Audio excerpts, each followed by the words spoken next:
What is treaty of Versailles. आज हम इस वीडियो में बहुत ही ईजी और डिटेल वे में समझेंगे ट्रीटी ऑफ वर्साइल के बारे में। तो चलिए स्टार्ट करते हैं।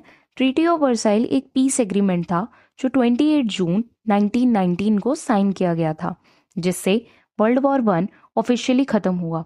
ये ट्रीटी फ्रांस के वर्साइल पैलेस में साइन किया गया था, जिसमें जीतने वाले कंट्रीज जैसे फ्रांस, यूके और यूएसए, जिसे अलाइड पावर्स कहते हैं, उन्होंने जर्मनी के साथ एग्रीमेंट साइन किया था, जो कि वॉर हार गया था।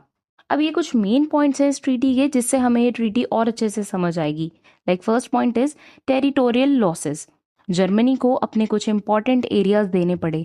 मींस जर्मनी को अपने कई इंपॉर्टेंट टेरिटरीज छोड़नी पड़ी, जैसे उसकी कॉलोनीज और कुछ यूरोपियन लैंड्स।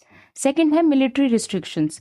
जर्मनी के मिलिट्री पर बहुत स्ट्रिक्ट लिमिट्स लगा दिए गए।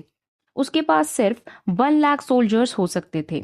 जर्मनी को एयरफोर्स या सबमरीन्स भी रखने की इजाज़त नहीं थी। Third point is war guilt clause. Article 231 या वॉर गिल्ट क्लॉज में जर्मनी और उसके अलाइज को पूरी तरह से वॉर का जिम्मेदार माना गया। इसलिए अलाइज ने जर्मनी से वॉर के डैमेजेस के लिए पैसे लेने का हक हासिल किया। इट मीन्स आर्टिकल 231 में, जिसमें जर्मनी और उसके अलाइज पावर्स को पूरी तरह से वॉर का जिम्मेदार माना गया था। Fourth point is reparations.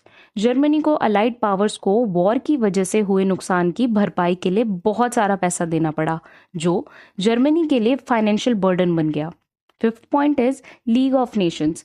Germany को लीग ऑफ नेशंस में शामिल होने का हक नहीं दिया गया। ये एक इंटरनेशनल ऑर्गेनाइजेशन थी जो फ्यूचर में वॉर्स को रोकने के लिए बनाई गई थी।